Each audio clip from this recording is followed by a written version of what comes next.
A lot of our competitors in our region almost stopped doing manual wheelchairs. The insurance paperwork is so doggone hard, it takes too much time. As part of the offsite team, what we do is we're making sure that we are reviewing the documentations, that all the criterias are in there to make sure that we can build this.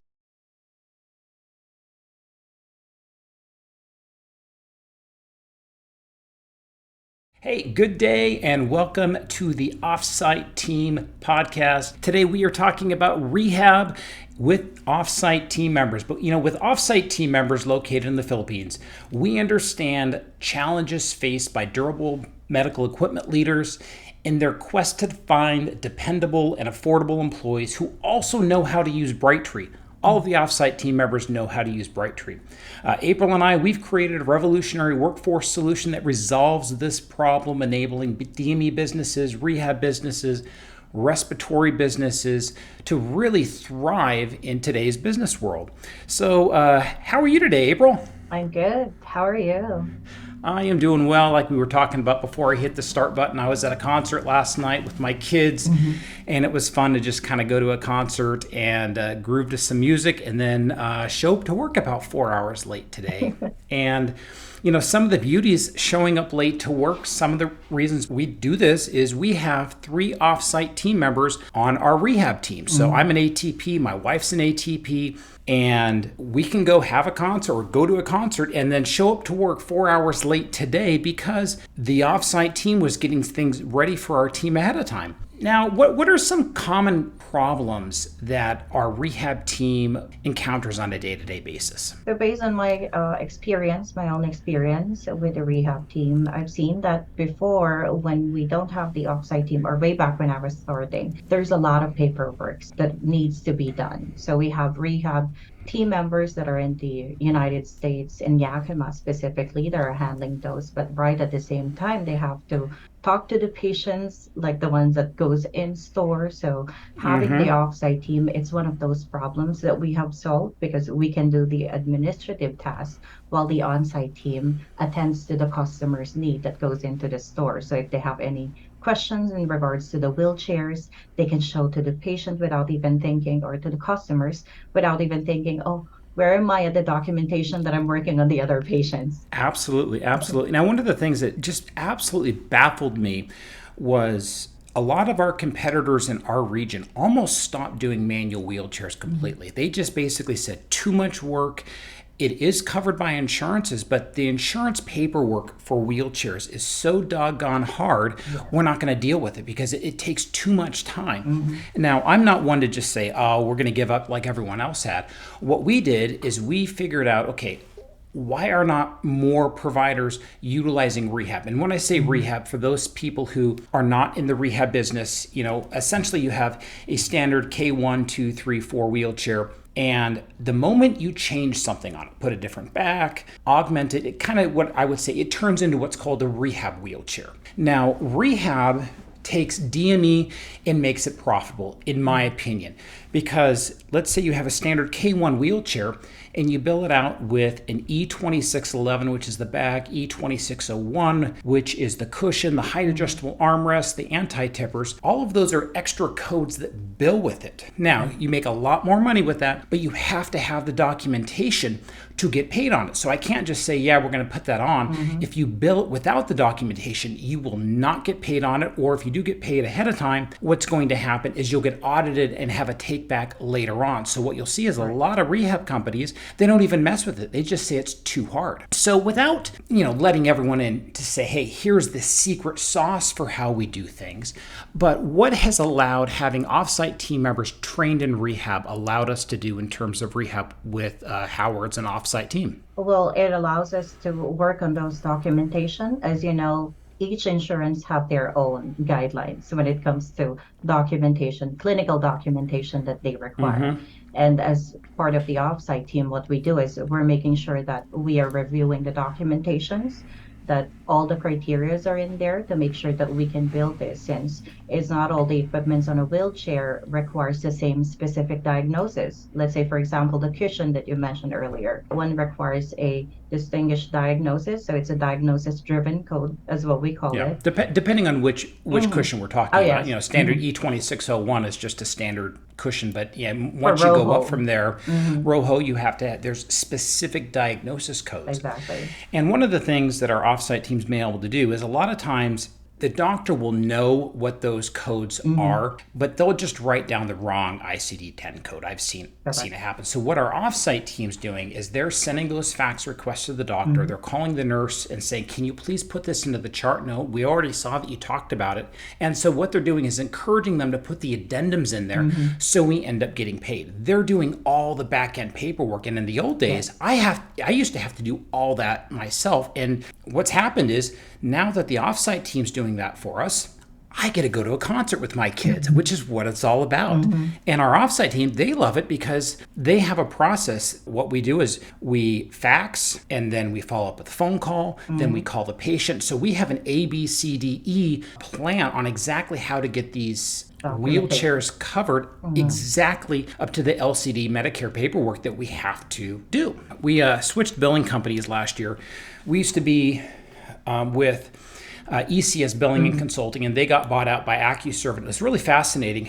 So when we moved over to AccuServe, they contacted us and they said, we're questioning your paperwork. We've never seen someone do it quite the way that you've done it. And our response to AccuServe, by the way, is an amazing billing company. But what we said is, no, we're doing everything exactly as CMS requires. But they were surprised because we had the back-end procedures to make sure everything was in those chart notes. So we don't worry about audits because everything is in all the chart notes that we have. And it's really encouraging to know, hey, our team's done that for us. As we have trained more and more people on the rehab side, what are some things that you've noticed? We currently have 4 people working our back-end rehab work because we have so many, we have 5 locations, 3 ATPs.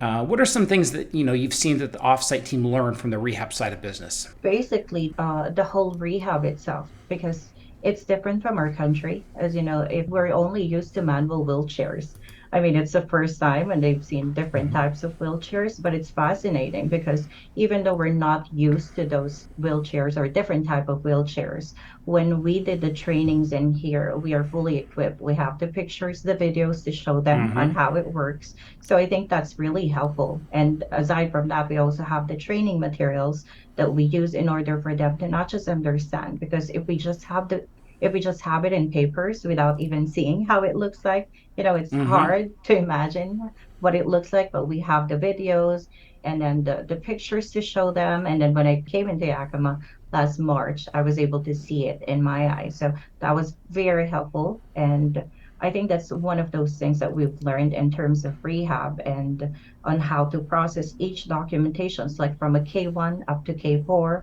and what other accessories do we need. And we even have, within the last year, it was working so well on the documentation side, we moved our repairs to the offsite team as well, too, because the number of, there is no money in repairs these days. So it's one of those things, the way our business handles, rehab repairs, it's to get them to the 5-year mark so that we'll end up getting the new wheelchair, new power chair, what that is, but you can't ignore the patient at the same time.